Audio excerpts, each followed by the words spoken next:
This movie is based on a true story. In the first shots, we see Chris waking up his 5-year-old son, Chris Jr. The man has taken the child to kindergarten.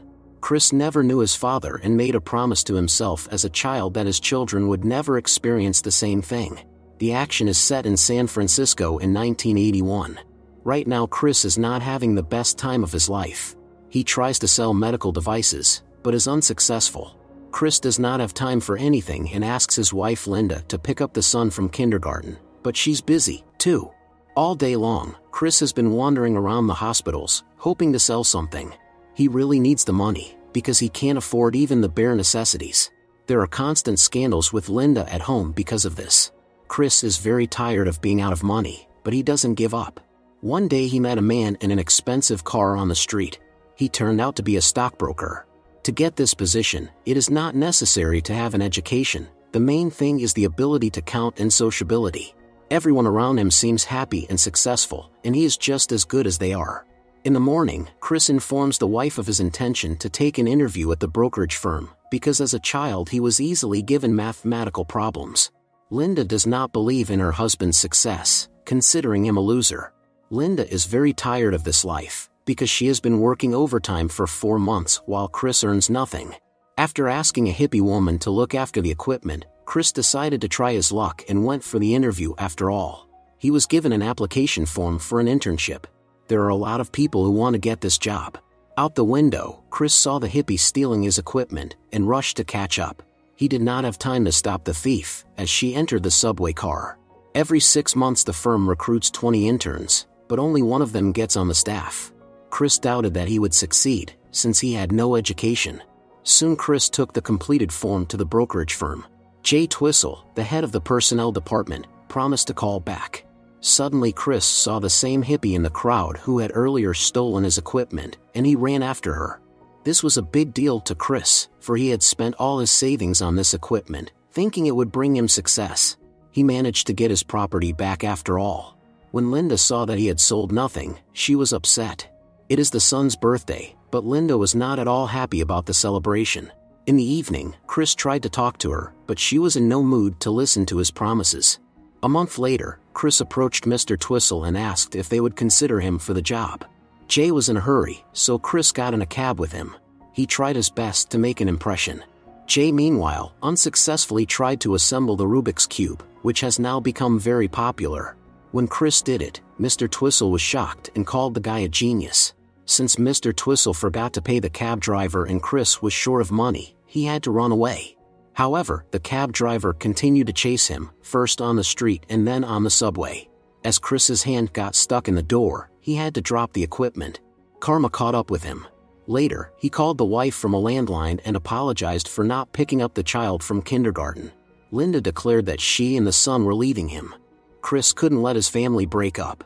He rushed home, but found neither the wife nor the son there. Neither were their belongings in the closets. Suddenly the phone rang. It was Jay Twistle. He had scheduled an interview for Chris. The next morning, Chris came to Linda's work. He was ready to let his wife go, but forbade her to take the son. Chris came to pick him up in kindergarten before Linda did. He could not allow the child to live apart from him. In the evening, Charlie, the landlord, knocked on the door. Chris couldn't afford to pay the rent. Charlie gave him a deadline of 1 week and told him to paint the walls instead of hiring painters. Soon Chris was arrested, so he owes back taxes. He asks to be released because he has no one to leave the son with and he has the job interview tomorrow, but the police are adamant. Chris had no choice but to ask Linda to take the son away for the day. In the morning, when Chris was released, he rushed to the interview. He didn't have time to change. The office was in turmoil. When Chris was invited for a talk, everyone was embarrassed by his unpresentable appearance. Chris decided to tell the whole truth. Mr. Twistle and his colleagues liked his persistence. A few minutes later, Jay told Chris the good news. He had been hired for a probationary period. But what Chris didn't know was that he would have to work without pay for the entire internship. Jay gave Chris time to think about it. He has to make a decision by this evening.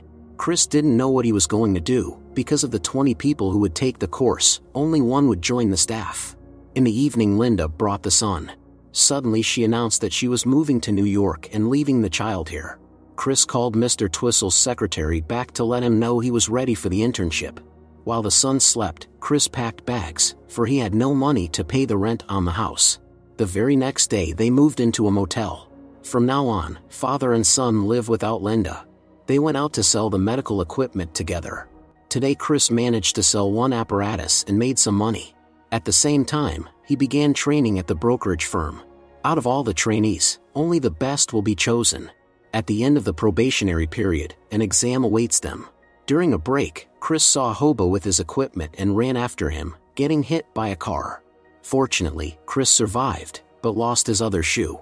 He had to go back to the office looking like that. All day long, Chris was learning the brokerage business. He also had to be an errand boy for the manager. The rest of the time he called potential clients. After training, he would rush to the subway to pick up his son from kindergarten. The owner of the motel, Ralph, constantly reminded of late payments. The most important task of all trainees is to get as many clients as possible in 6 months. Chris had to work 6 hours instead of 9, or he wouldn't have time to pick up his son from kindergarten. One day he got up the courage to call Walter Ribbon, the pension fund manager. Surprisingly, he agreed to meet. Even though Chris was in a hurry, the manager asked him to move his car out of the parking lot. Unfortunately, Chris got stuck in traffic and was late for an appointment. In addition, the car was ticketed for improper parking. Chris has to pay the fine himself. He promised the son to go to a soccer game together if they could sell the equipment. Even though Chris was very nervous, he dared to ring Mr. Ribbon's doorbell. It turned out that Walter and his son Tim are also going to a soccer game. Walter suggested that Chris and his child join them. Of course, Chris agreed. They had a good time, but Walter was in no hurry to use the services of the brokerage firm. But Chris was able to meet a few more potential clients. After the match, he and his son returned home. Nights on end, Chris studied economics. Within 4 months he had sold all of his remaining medical equipment. The money he earned should be enough for 2 more months. Chris thought everything was going well, but one day he got a letter. $600 in back taxes came due.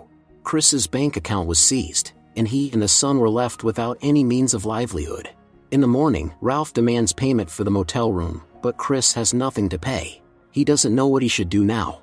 Suddenly, when Chris brings his son to the playground, he sees the hobo with the stolen medical equipment again. In the metro, Chris brought the apparatus into proper condition, but it was not possible to sell it. The apparatus would not turn on. When Chris and his son returned, they found their belongings near the door. Apparently Ralph got tired of the constant promises and just evicted them. They found themselves on the street without a livelihood. The son began to be cranky, and Chris didn't know how to calm him down. The father and son had to go to the subway station because there was nowhere else to go. They ended up having to spend the night in a public restroom. The son fell asleep, and Chris cried with helplessness. The next day they went to a shelter for the homeless. The owner said that they only accept women and children, so they could only give a bed to a boy. Chris was not happy with that option, so the woman gave him another address where they can be helped. There was a huge line. Suddenly an employee announced that there were only 4 seats left. A fight broke out between the vagrants, but Chris managed to get a seat after all. Chris washed his son and put him to bed. When the child fell asleep, Chris tried to fix the equipment. However, it was difficult to do so in the poor light. In addition, Chris continued to study economics.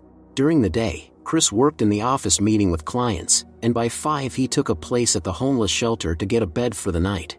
This life was very hard for his son. Finally, exam day came.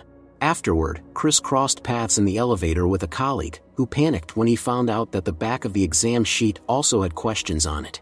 Outside, the boss asked Chris for $5 for a cab.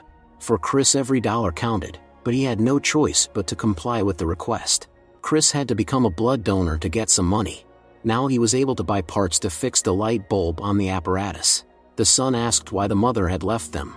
Chris said that sometimes in the lives of adults there are such circumstances.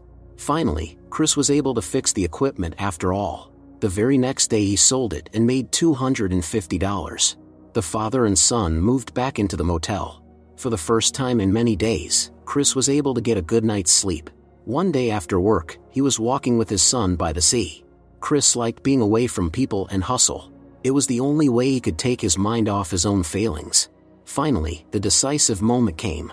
The internship was over. Chris could not believe that out of all 20 interns his candidacy had been approved. Chris couldn't help himself and cried in a burst of emotion. The boss, by the way, returned the debt of $5 to him. For the first time in a long time, Chris felt truly happy. He picked up his son early from kindergarten to hug him. Now everything is going to be all right.